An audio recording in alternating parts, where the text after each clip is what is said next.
I've always cleaned as I cook so that when it gets to the end of the meal, there's minimal mess. My husband is the opposite.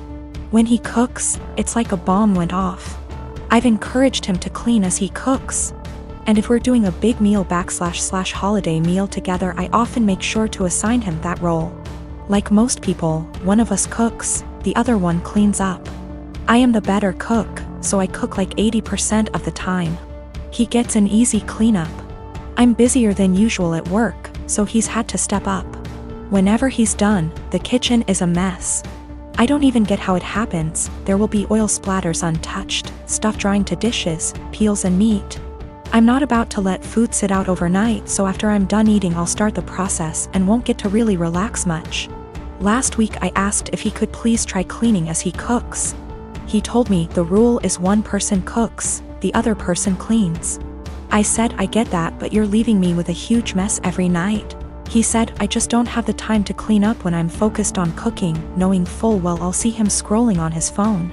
I just got so fed up, so on Sunday I made a big pot of chili. I didn't clean up as I worked. When I was done, I served him, sat down, enjoyed a beer and dinner. When he finally went into the kitchen, he said, "What the? Why is there such a mess?" I said that I was too busy paying attention to the chili to clean up. I started to get ready for bed. He was like, "You're just going to leave this here?" And I said yes. He said he would have to wake up extra early to clean up and that he had to be at work earlier than usual, and was supposed to play a game with his friends later that night, so could I just clean up? I said no, I cooked, so he has to clean. 2 days later he's still pissy with me because he ended up not being able to game and told me that he didn't get enough sleep, and was exhausted at work. Not to be too snarky, but it's not like he's a surgeon, because I had to prove a point to him. I told him that nothing else seemed to get his attention, and I feel pretty justified. He told me I was being a smug asshole about it and it was childish. We don't have a dishwasher, there's no room for one, so everything has to be done by hand. Additionally, doing the dishes means cleaning up the counters and stovetop and sweeping the floor, taking out the trash if need be. When I make chili, it's a process starting // dried chilies that I toast, soak, seed, pulverize, etc. Then there's cooking the dried beans, then there's the onions and garlic and the peels, any other veggies, seeding tomato, cans of tomato, grinding the spices, etc. Then there's grating cheese for the top, etc. It definitely left a ton of dishes and other stuff behind.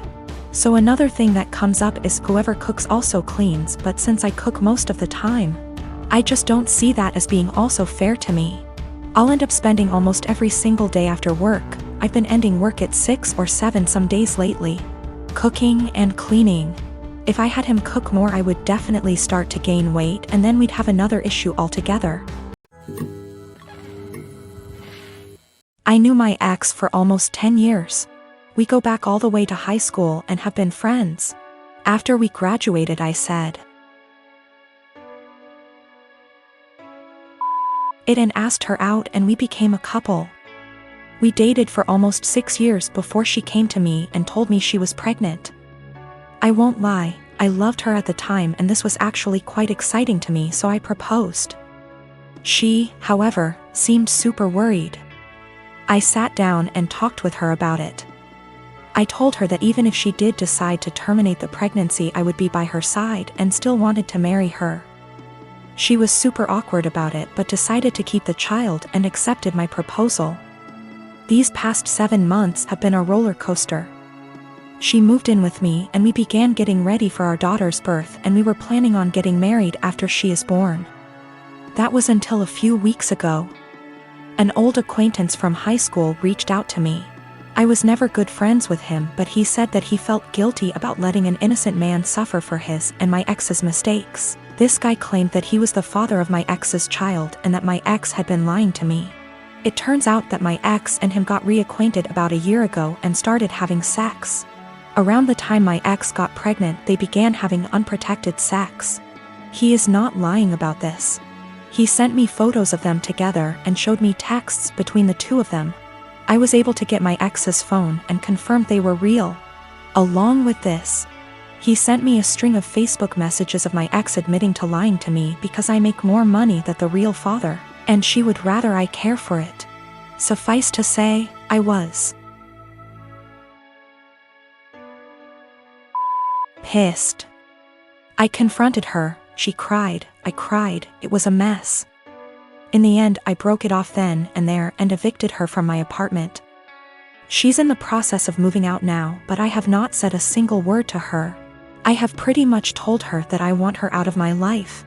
I also demanded a DNA test the minute the child is born. If it is mine, I'll help her support it. If not, then I am never seeing her again. I've been cold to her. Her and her parents has tried multiple times to work it out with me, but I've refused any contact with them. At one point she got all of her friends together to try to talk to me, and I kicked them out of the apartment with threats of calling the police. Anytime she's tried to reconcile, I've shut it down. My friends are saying I'm in wrong here.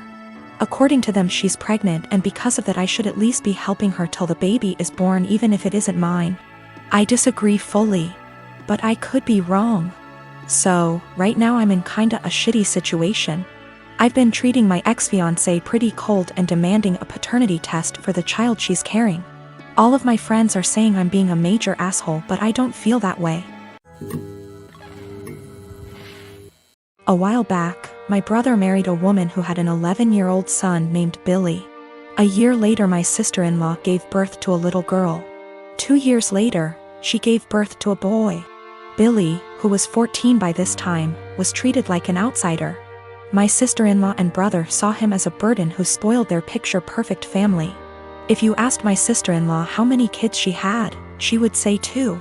Billy started acting out. He got involved with a bad group of kids and started getting into trouble. He started failing all of his classes. He eventually got into drugs and was suspended from school. My brother and sister-in-law were fed up with him. I asked my brother if Billy could spend the summer with me and my husband. We have a hobby farm, and I thought maybe getting away from his life for a while could help him some. Well, they were more than happy to get rid of him, my SIL's words. It was kind of rough the first few weeks. He had a lot of anger issues. But my husband kept his hands and mind busy doing work on the farm. And we both made sure that he knew he was loved and wanted. By August, he was a totally different kid. He wanted to keep living with us, but my sister-in-law insisted that he come home. After 2 months, he went back to his old ways due to his parents' indifference. They ended up sending him back to us, and he lived with us throughout high school.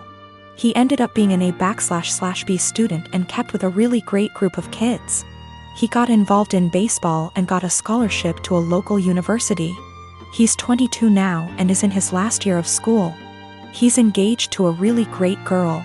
When he was 16, he started calling me mom, and he started calling my husband pops. He never really had much to do with his mom, and he had nothing to do with my brother. He saw them on holidays when the whole family came over. His mom has tried to have a relationship with him the past few years, but he has avoided her. On Christmas, sister-in-law was over, and for whatever reason, she opened my desk drawer and found a birthday card from Billy where he said, "To the best mom ever. Thanks for loving me and giving me a chance." She was devastated. She ended up texting Billy, confronted him, and asked him if she would be presented as mother of the groom at his wedding.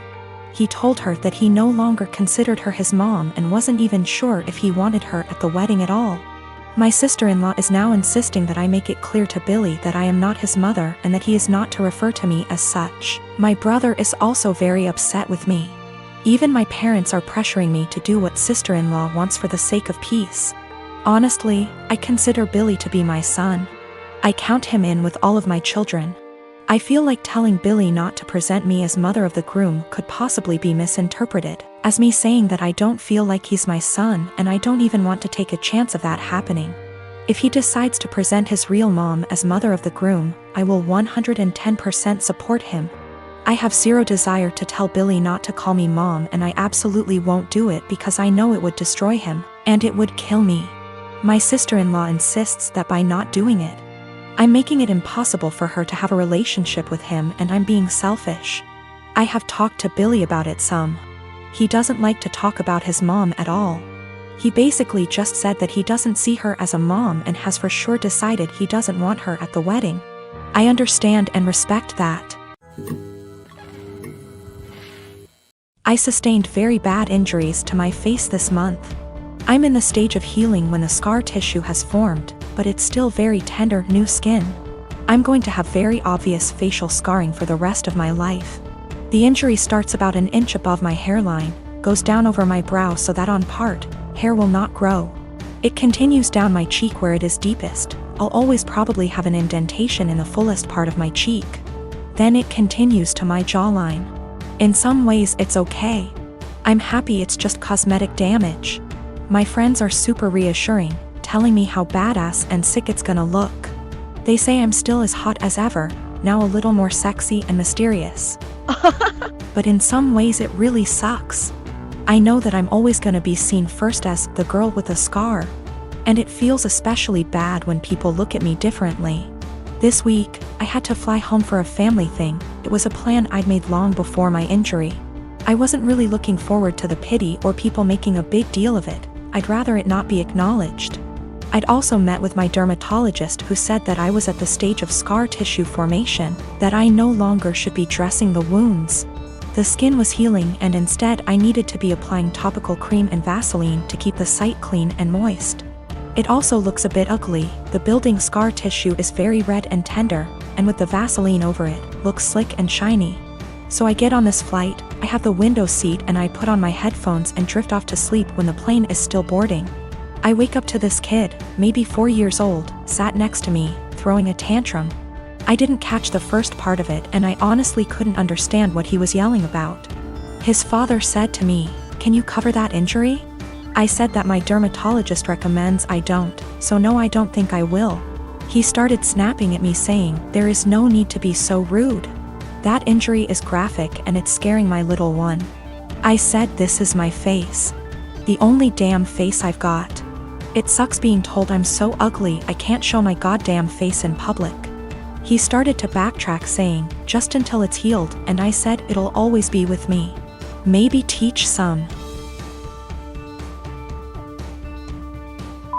compassion and respect instead of telling a girl half your damn age what you think about her face.